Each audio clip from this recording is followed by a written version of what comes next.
Que abra sus Biblias conmigo y yo voy a leer para usted un versículo que yo creo que ya no lo hemos aprendido, y es la manera en que nos estamos acercando al libro de Apocalipsis.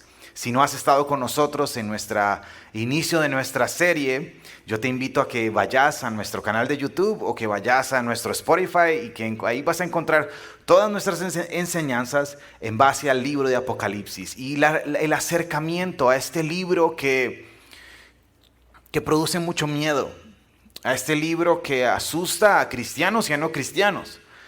Porque los comentarios que recibimos al anunciar que íbamos a estudiar Apocalipsis era: uy, qué valientes, ¿cómo van a hacer eso? Uy, qué miedo, uy, en fin, muchos comentarios recibimos con respecto a esto, pero vemos que este es el único libro de la Biblia. Toda la Biblia tiene esta bendición, eso lo entendemos por supuesto, pero este expresamente dice esto, y leo para ustedes: dichoso el que lee, y dichosos los que escuchan las palabras de este mensaje profético y hacen caso a lo que aquí está escrito, porque el tiempo de su cumplimiento está cerca. Señor Jesús, esta mañana hermosa, Padre, iniciamos los últimos 2 meses de este año. Un año duro para todos nosotros, un año duro para la humanidad. Pero un año en donde, si termina, y cuando termine esta pandemia, si yo no me he vuelto más a ti, Jesús, si yo no escucho tu palabra, la guardo en mi corazón, la leo y la pongo en práctica, Jesús, muchas cosas han sido en vano en este año. Transfórmanos, queremos escuchar tu voz, que tu palabra que sea clara y directa a mí, y que de aquí salga transformado, conociéndote un poco más, siendo un poquitito más como tú, mi Señor. Esto lo pedimos en tu precioso nombre, y juntos los que estamos acá en Semilla decimos amén y amén. Muy bien, un saludo también a todos los que se nos conectaron a nuestras redes sociales. Y bueno, estamos en las cartas a las 7 iglesias. El libro de Apocalipsis es todo una carta, eso ya lo dejamos claro al principio, pero tiene estas cartas insertadas dentro del libro de Apocalipsis, que son estas cartas a las 7 iglesias. El número 7 en el libro de Apocalipsis me habla de totalidad. No los puedo hablar, no los puedo poner a que hablen, sí, cierto. El libro de Apocalipsis me habla de, el número 7 en Apocalipsis me habla de totalidad, de algo que es completo, es decir, a todos.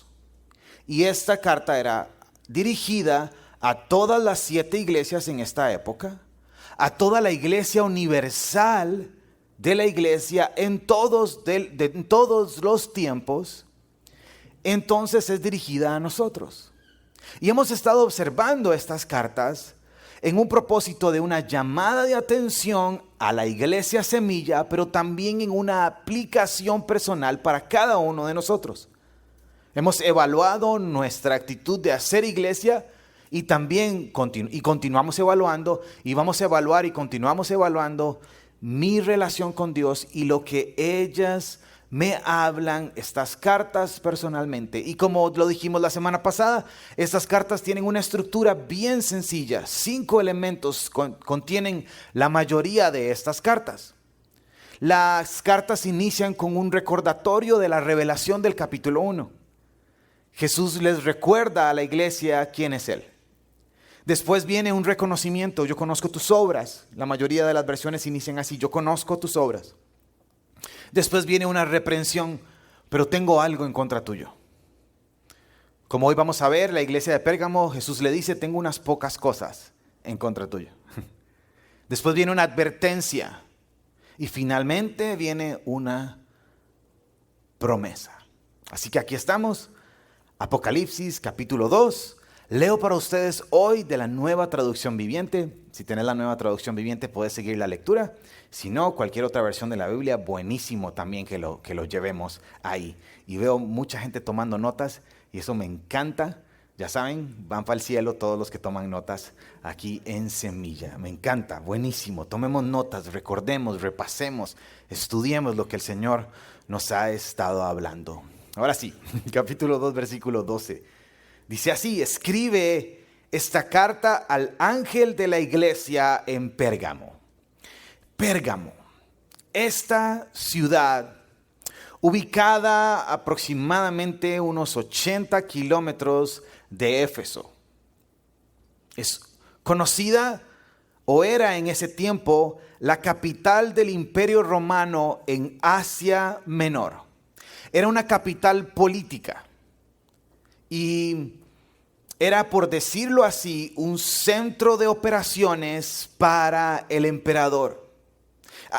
Los historiadores dicen que en ese lugar estaba ubicado el altar más grande para el César. Lo consideraban de tamaño gigante. Y desde el punto de vista político, los César amaban Pérgamo, porque era un lugar donde constantemente ejercían su opresión y sus actividades políticas, por llamarlo así, pero también tenía una alta influencia religiosa e idólatra. Se decía que en Pérgamo era el lugar donde había nacido el dios Zeus.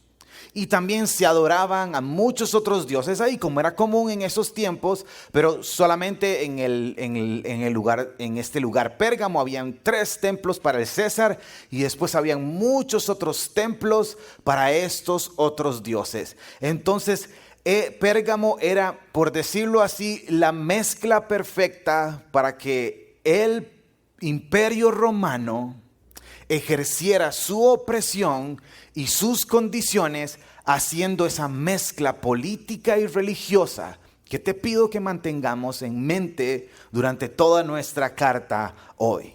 Así que aquí está Pérgamo, hay una iglesia de Cristo ahí.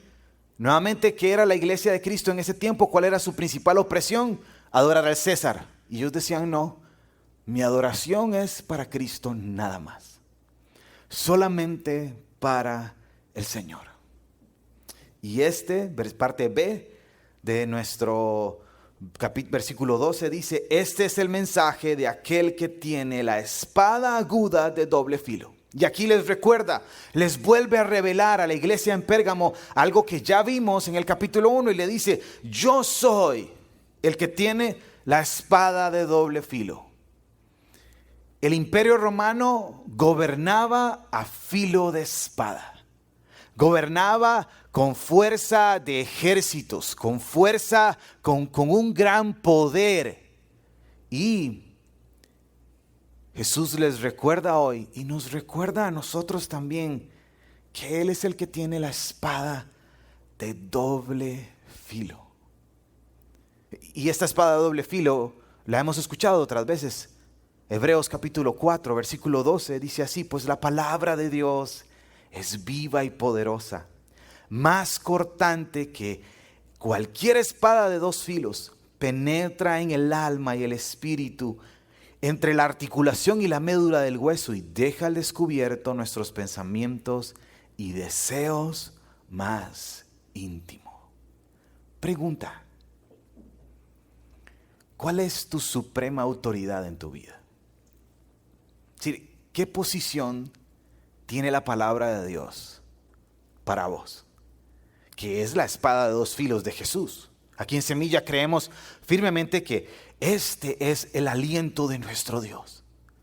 Que este hermoso libro de Génesis hasta Apocalipsis es fácil de encontrar. Y como hemos visto también es fácil de entender. No es un libro complicado. Es fácil de encontrar, es el último libro, ¿verdad? Ya si no lo encontrás, estamos en serios problemas. Y es fácil de entender y hoy Jesús nos dice, hey, yo les dejé mi espada de doble filo. Es más, el apóstol Pablo lo dice así en su carta a los Efesios, en el capítulo 6, en el versículo 17, dice, pónganse el casco de salvación y tomen la espada del Espíritu, la cual es la palabra de Dios. Sin duda alguna, nuestra opresión en nuestros tiempos es espiritual. No hemos llegado al punto de una opresión física, por decirlo así, en donde nos puedan meter a la cárcel, al menos aquí en Costa Rica. Ya hemos dicho que en otros lugares sí, pero aquí en nuestro país donde estamos podemos reunirnos libremente, con restricciones, por supuesto, ustedes con mascarilla, yo no, salados, y podemos estar acá juntos, reunidos. Pero si hay una guerra espiritual, y la guerra espiritual no se pelea, no sé, haciendo malabares y cosas extrañas y pegando gritos. La guerra espiritual se pelea. La única arma ofensiva, lea el capítulo 6 del libro de Efesios, la única arma ofensiva es la palabra de Dios. Es guardándola en mi corazón. El Salmo 119 dice, ¿con qué limpiará el joven su camino?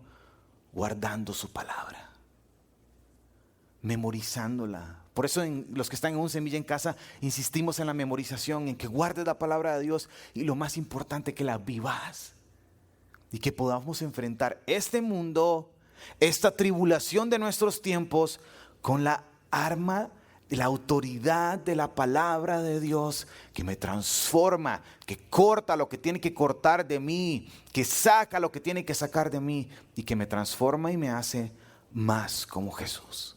Así que este es el recordatorio de Jesús a la iglesia, y este es el recordatorio a Semilla, y este es el recordatorio a nosotros esta mañana. Veamos lo que Jesús reconoce de esta iglesia. Lo leemos, versículo 13 dice, yo sé que vives en la ciudad donde Satanás tiene su trono. Sin embargo, has permanecido leal a mi nombre. Te rehusaste a negarme, aun cuando mi testigo fiel, Antipas, murió como mártir en medio de ustedes, ahí en la ciudad de Satanás. Yo no soy muy dado a hablar de Satanás. Y no es porque no piense que no exista, sino porque no siento que es una persona alguien que le deberíamos dar importancia porque está vencido. Pero aquí lo vemos que 2 veces el Señor habla de Satanás. Y 2 veces lo menciona. Y además, la semana pasada también vimos que mencionó a Satanás. Y creo que es importante que recordemos, que no obviemos que este es nuestro enemigo. Usted y yo como cristianos tenemos 3 enemigos en esta tierra. Tenemos el sistema del mundo, que nos invita a olvidarnos de Jesús todos los días. Tenemos nuestra propia carne y nuestra propia naturaleza que nos invita a hacer lo malo todos los días. Y tenemos al que engaña, al que viene a robar, a matar y destruir. Y aquí Jesús le está diciendo y le dice, hey, iglesia, yo sé que estás ahí donde Satanás, donde el acusador tiene su trono. Y estas son palabras fuertes, porque básicamente lo que el Señor estaba diciendo es que en ese lugar suceden cosas muy fuertes. En ese lugar, nuevamente capital política del Imperio Romano en Asia Menor, era el lugar donde vivía el procónsul romano. Ahí tenía establecido todo su poder bélico, todo su ejército, y con eso controlaba el poder político y controlaba también de cierta manera el poder religioso. Como vimos, era una ciudad con esta mezcla entre política y religión. Su objetivo, esclavizar y oprimir a los pueblos a través de esta mezcla completamente peligrosa. Y por eso, noten, el Señor Jesús dice, ahí está el trono de Satanás. Usted puede decir, James, pero ¿qué estás diciendo de una mezcla política entre política y religión? ¿Qué es esto? Estado laico ya, ¿verdad? Decía la Chema de una famosa por ahí, solo a Dani le cayó. Vos solo escuchás a Amelia Rueda igual que yo, ¿verdad? Eso es, ok. ¿Qué estoy diciendo? Que es peligroso. Y la historia no lo dice. Sí, para afirmar, estoy diciendo que es muy peligroso. 300 años después, más 220 años después de este momento, Constantino viene al poder. Y dice que se convirtió al cristianismo, que se convirtió a Cristo y establece la religión oficial al cristianismo. El cristianismo lo estableció como la religión oficial, perdón. ¿Y qué hizo? Empezó a perseguir a todo aquel que no era cristiano y matarlo. Y la iglesia pasó de ser perseguida a ser perseguidora. Gracias. Esa es una mezcla muy peligrosa.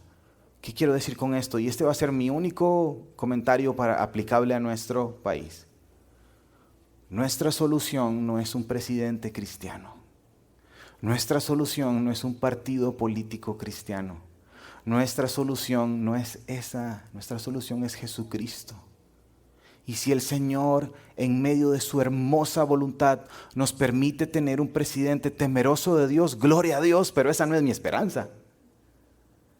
Y si dentro de la Asamblea Legislativa hay hombres piadosos, amantes de Jesús, que aman al Señor y viven con una convicción tremenda de lo que la palabra del Señor escribe y dice, y la viven y caminan en ella, gloria a Dios, pero ahí no está mi esperanza. Mi esperanza no está en que, en que cristianicen el Costa Rica. Nuestra esperanza está en el Evangelio de Jesucristo, porque es poder para salvación para todo aquel que Él cree. Y la esperanza de este mundo es Jesucristo por medio de su iglesia. Los historiadores cuentan que la iglesia en Pérgamo terminó mezclada con esto. Y si fuera la iglesia contemporánea de nuestros tiempos, probablemente en medio de la celebración, después de que Constantino iba a oficializa la religión cristiana, probablemente tenían la bandera del Imperio Romano ahí en el altar, si fuera la iglesia contemporánea. Y probablemente en medio de la adoración, banderas casi digo un país que no tenía que decir, banderas del Imperio Romano. Cuando la bandera nuestra tiene que ser la bandera de Jesús, la bandera de la cruz. No quiero invertir mucho tiempo en esto, pero el Señor le va a advertir a Pérgamo que esto es muy peligroso. Pero avancemos, porque estamos apenas en el reconocimiento y me adelanté un montón. El Señor le está reconociendo, y ojo esto, qué hermoso, dice, en medio de esto has permanecido fiel a mi nombre.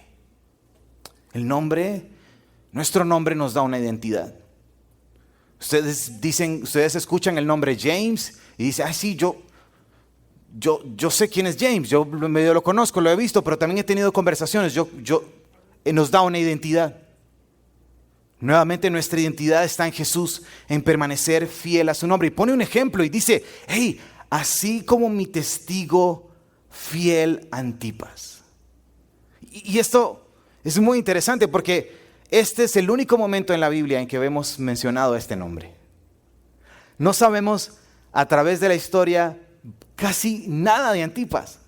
Simplemente sabemos que es un testigo fiel. Como lo pone ahí el libro de Apocalipsis. Pero ¿saben qué es suficiente? Que Jesús sabía quién era Antipas. Y eso era suficiente. Y eso es todo lo que vos y yo necesitamos, que Jesús sepa quién es Antipas. Y es más, el reconocimiento para Antipas es el mismo que se le da a Jesús. En el capítulo 1, versículo 5, a Jesús se le llama testigo fiel y a Antipas se le llama testigo fiel. Vivimos en una era en donde ser famoso y ser influencer y ser... Les conté que era influencer yo. Sí, ¿verdad? Ya les había dicho, ¿verdad? 120 seguidores en Instagram tengo un alcance espectacular. Pero queremos la fama. Queremos dejar huella. Queremos dejar legado. Y todas esas cosas que decimos que que creo que del todo no están malas. No me malinterpreten, no estoy diciendo que tenemos que dejar de hacer esas cosas. Pero lo que estoy diciendo es que eso no es lo importante. Lo importante es que Jesús sepa qué hice yo. Lo importante es que si mi reconocimiento va a ser alguno, es que sea Jesús. Es que Él sepa que lo estoy haciendo para Él. Y si nadie en esta historia de estos tiempos recuerda quién es James, recuerda qué hizo James, eso no es importante. Y si dentro de mucho tiempo Semilla tiene otro pastor y los nuevos congregantes de esta iglesia no saben quién es James, eso no es importante. Lo importante es que Jesús sabe quién soy yo y que usted y yo sepamos quién es Jesús y lo que Él hizo por nosotros. Así que un gran reconocimiento, sin duda. Jesús le dice a la iglesia: has permanecido fiel en esa mezcla política, en esa mezcla tirana, en ese ejército, en esa opresión fuerte que estás viviendo, has permanecido fiel. Pero, y ahí es donde viene un pero. Versículo 14. Tengo unas cuantas quejas en tu contra. Toleras a algunos, versículo 14. Toleras a algunos de entre ustedes que mantienen la enseñanza de Balaam, quien le enseñó a Balac cómo hacer tropezar al pueblo de Israel. Le enseñó a pecar, incitándolos a comer alimentos ofrecidos a ídolos y a cometer el pecado sexual. De modo parecido, entre ustedes hay algunos nicolaitas que siguen esta misma enseñanza. De entrada, se ve que la iglesia en Pérgamo lo está haciendo muy bien. Y Jesús le dice: pero tengo unas cuantas cosas. La idea aquí son unas poquitas cosas, pero de mucho impacto.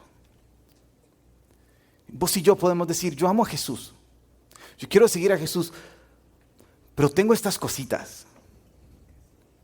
Tengo estas cositas en mi vida que me gustan mucho y yo sé que no agradan a Dios, pero la verdad es que, James, es que me gustan mucho.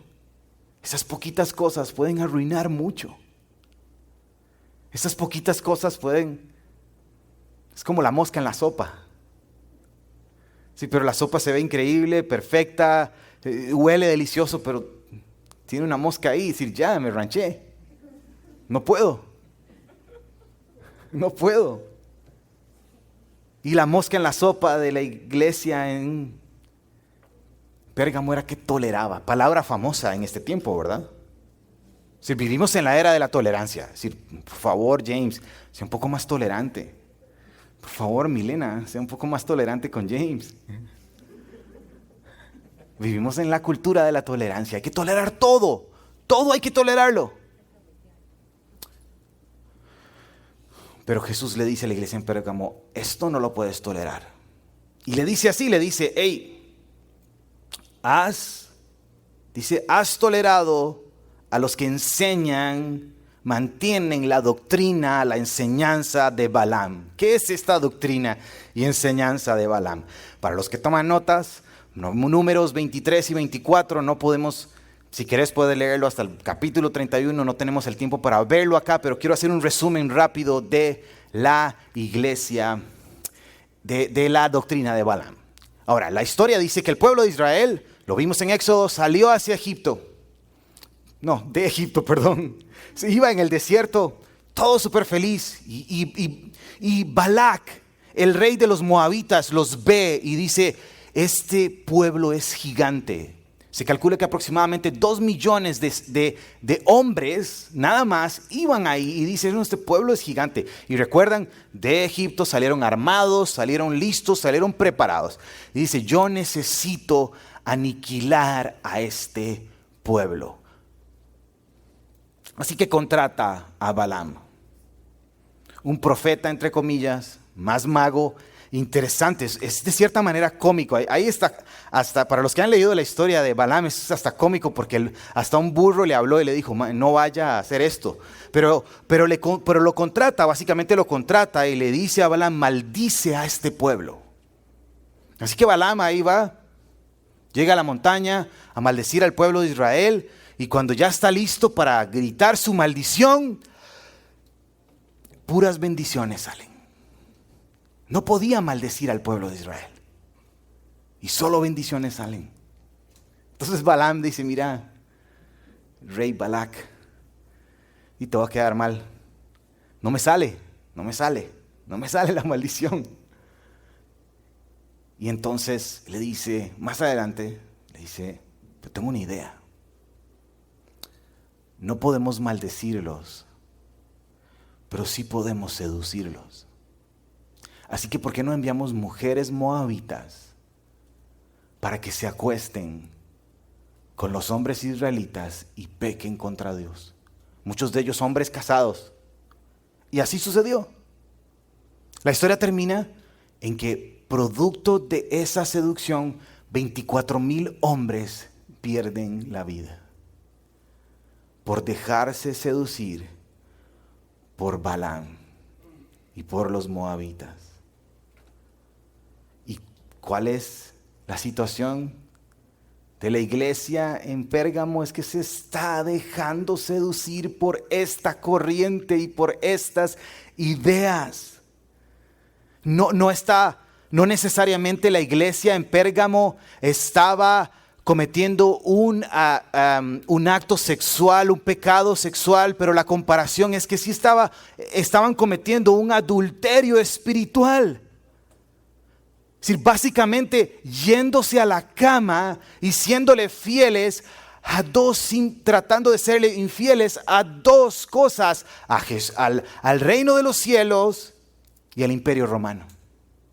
Y entonces empezaron cosas como a decir, podríamos decir que empezaron a decir cosas así. Y leo para ustedes. Cuando decimos, la iglesia en Pérgamo, cuando decimos César es el Señor, no es que pensamos que es deidad. Simplemente estamos comprometidos con la nación romana.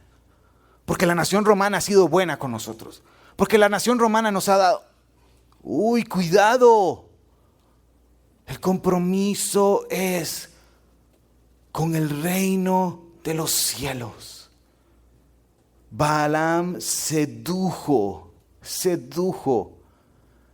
La enseñanza de Balaam es seducirte. Y la pregunta esta mañana es, ¿de qué te estás permitiendo seducir? El contexto de ahí era una mezcla política y una mezcla religiosa, pero nosotros nos encanta espiritualizar todo. Y hasta el pecado lo espiritualizamos. Y andamos de pecado en pecado y, ojo, hasta decimos en algún momento, pero yo creo que eso ya no es pecado. Porque los tiempos han cambiado. Todo el mundo lo hace. Pero no importa. Es solo una cosa pequeñita y Jesús es amor. Y Dios es amor. Y Él me va a perdonar y todo va a estar bien. Y cuando vemos, estamos seducidos. Y cuando vemos, estamos muertos en nuestros delitos y nuestros pecados, separados de la gloria de Dios. Y no estoy hablando de la promesa de la eternidad. En este ejemplo específico que estoy poniendo, estoy hablando de una vida aquí, sin tener una relación con Dios, que es una pérdida de tiempo. Es una pérdida de tiempo. Y los nicolaitas, no sé si notaron, Éfeso aborrecía las prácticas, pero Pérgamo toleraba las enseñanzas. Los nicolaitas era este dominio o gobierno sobre el pueblo. Su objetivo era anular la influencia de la iglesia y básicamente tratando de quitarle el corazón a la iglesia por medio de sus enseñanzas. Y todo empieza muy sutil. Una muy buena señal de que me estoy dejando seducir es cuando tomo la palabra de Dios y leo y dice, pero esto ya pasó. Pero esto es antiguo. Pero esto, pero es que hay ciertas cosas de la Biblia que ya no aplican para nuestros tiempos. Entonces, ¿para qué predicarlas? ¿Para qué leerlas? Nos estamos dejando seducir. Aplica también cuando extraigo un versículo de la Biblia para mi propio beneficio y para manipular y para ejercer gobierno y opresión sobre las personas que en mi caso Dios ha puesto a pastorear, o que en tu caso también Dios te ha puesto a pastorear y a cuidar. Cuidado con dejarnos seducir. Pero volviendo a la tolerancia. Y ya me estoy quedando sin tiempo, entonces voy para adelante. Volviendo a la tolerancia. ¿Qué era el problema de Pérgamo? El problema de Pérgamo es que veía lo que estaba sucediendo y decía, no, pero no está tan malo. Veía lo que estaba pasando en Pérgamo y decía, no, pero nosotros somos fieles al nombre de Jesús y eso no nos afecta. La pregunta es, ¿cuánto tiempo iban a permanecer fieles, permitiendo ser seducidos por todas estas cosas y mezclándose? Y en nuestra figura, que yo sé que tal vez no es muy buena a la hora de ponerla, pero es la figura que la Biblia nos presenta, es ir a la cama con todas estas ideas. Ir a acostarme, ir a la cama en el sentido de ir a acostarme con todas estas ideas, tener intimidad con todas esas ideas, absorberlas y decir, sí, esto funciona, y no lo que Jesús nos dice.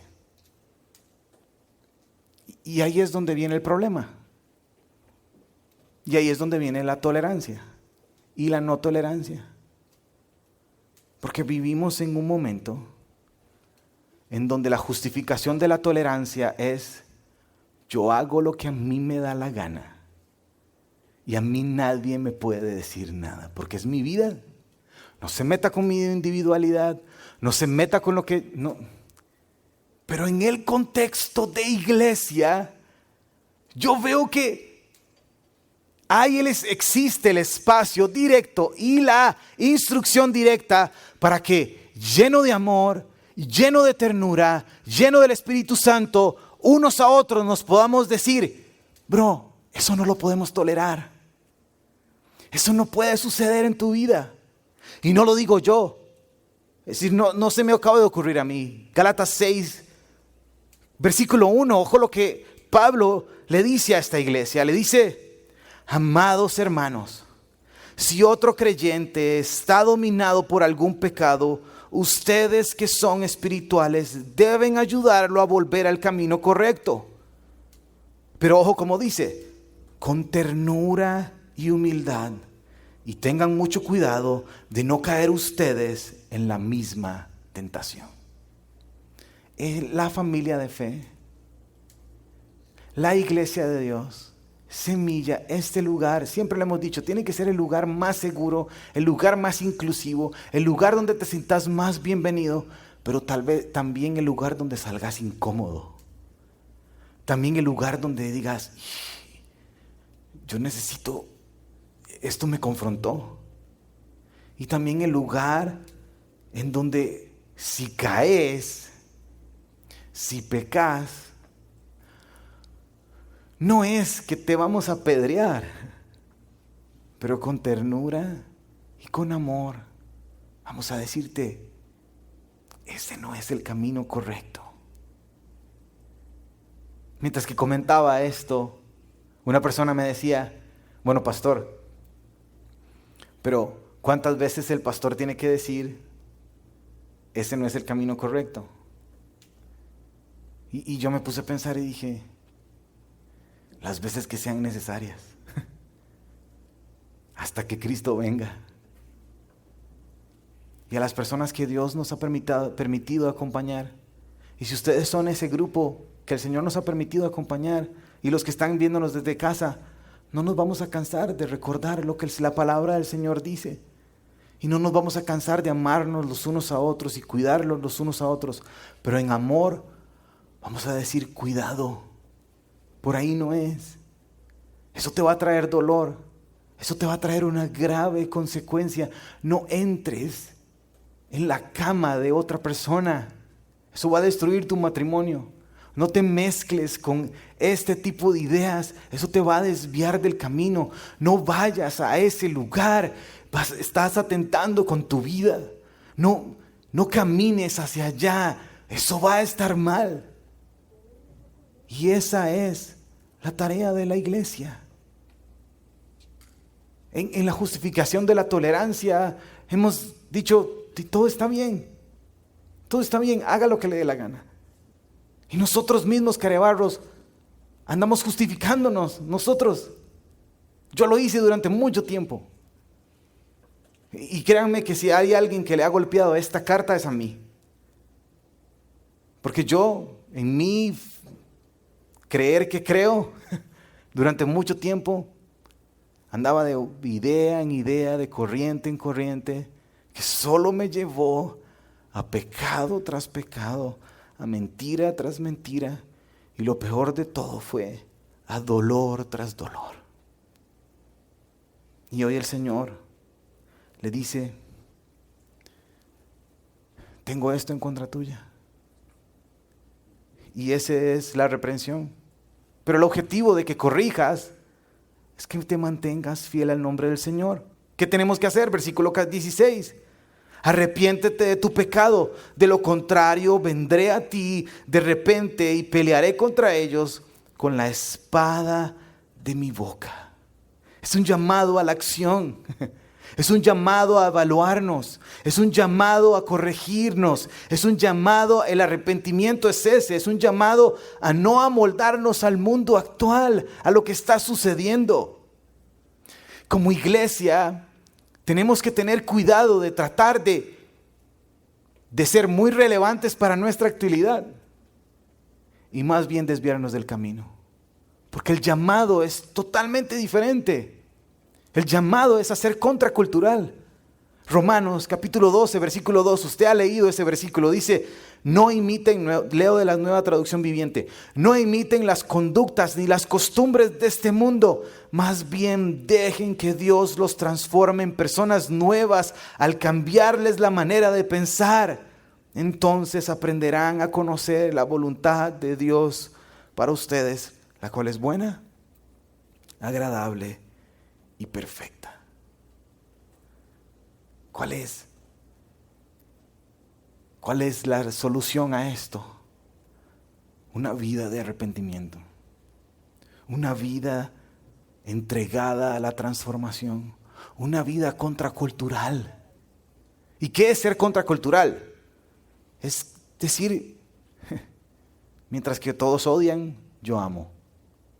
¿Usted no ha notado que nuestro mundo piensa que nosotros somos al revés? Que nosotros odiamos y ellos son los que aman.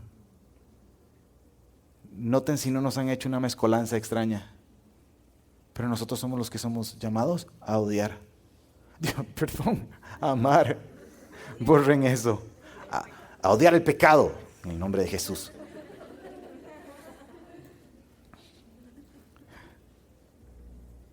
Y nosotros somos los que... La Biblia me dice, ser contracultural significa que si yo estoy frente al altar de adoración, es decir, vengo a la iglesia y recuerdo que mi hermano tiene algo en contra mía, yo dejo mi ofrenda en el altar y voy y me reconcilio con mi hermano. Y no es que si estoy en el altar y me acuerdo que mi hermano me hizo algo, que mi amigo me hizo algo, que mi amigo me hirió, aquí me quedo esperando a que mi amigo venga a perdonarme. No, yo soy el que voy a buscar la paz. Bienaventurados aquellos que luchan por la paz. ¿Notan cómo nos hemos mezclado? ¿Notan cómo nos hemos refugiado en el legalismo y en muchas otras cosas y en el rencor? Y nosotros somos los llamados a ir afuera, a llevar la esperanza y la buena noticia. Eso es ser contracultural. Eso es no amoldarse al mundo actual. Y termino. Versículo 17 dice así. Esta es la promesa. Vimos la advertencia y ahora viene la promesa. Dice, todo el que tenga oídos para oír debe escuchar al Espíritu y entender lo que Él dice a las iglesias. A todos los que salgan vencedores les daré el maná que ha sido escondido en el cielo y le daré a cada uno una piedra blanca y en la piedra estará grabado un nombre nuevo que nadie comprende aparte de aquel que lo recibe. 3 cosas vemos aquí rápidamente. Primero, hay un maná escondido. Esto viene de, ¿recuerdan lo que dijimos al principio? Esto es nuevo, de cierta manera nos puede sorprender para nosotros, pero la audiencia judía conocía este maná escondido. Había una tradición judía de que el maná escondido lo había tomado Jeremías. Cuando el pueblo de Israel iba a ir en opresión, dicen que se escuchaba esta historia de que Jeremías había tomado el maná escondido, lo había escondido en el arca. Por eso a Jesús, cuando les pregunta a sus discípulos de, hey, ¿quién dicen ustedes que soy yo? Los discípulos le contestan, algunos dicen que sos Elías. Dice, otros dicen que sos Jeremías. Porque estaban a la espera de este maná escondido. Ahora, ¿de qué me habla este maná escondido? Del pan de vida, de la provisión eterna, de que si yo me mantengo fiel al nombre del Señor, nunca voy a tener hambre jamás, nunca voy a tener sed jamás, una sed espiritual. Y después dice, les voy a dar del maná escondido en el cielo y les daré de esta piedra blanca que va a tener un nuevo nombre que nadie contiene. Esta piedrita blanca tradicionalmente en esos tiempos era como decir un trofeo. Era un trofeo que se le daba a los campeones en las justas olímpicas, por decirlo así. Y tenían esta piedrita blanca que era su trofeo. Y esta piedrita blanca también era no solamente un trofeo, sino que también era un tiquete de entrada para las fiestas, las celebraciones de esas justas. Y después, un nombre nuevo. Recuerdo que cuando era pequeñito mi mamá me decía, cuando lleguemos al cielo, nos van a dar una piedrita blanca con un nombre nuevo. Y yo me acuerdo que yo decía, ¿cómo me irá a poner Dios? ¿Cómo me irá a poner Dios? ¿Cuál será mi nombre nuevo, verdad? Y pensé en unos nombres bien polos que me da pereza, no digo que me da pena ponerlos acá porque eran los nombres populares de ese tiempo. Pero aquí yo quiero que lo apliquemos de esta manera. Y yo creo que hay una aplicación hermosa para nosotros hoy acá. Sí, por supuesto, si el Señor, cuando lleguemos al cielo, nos pone un nombre nuevo, genial. Ojalá sea el de un famoso deportista de fútbol americano que yo sigo mucho. Pero bueno, esa es otra idea. Lo que yo creo es que ya el Señor nos dio un nombre nuevo acá.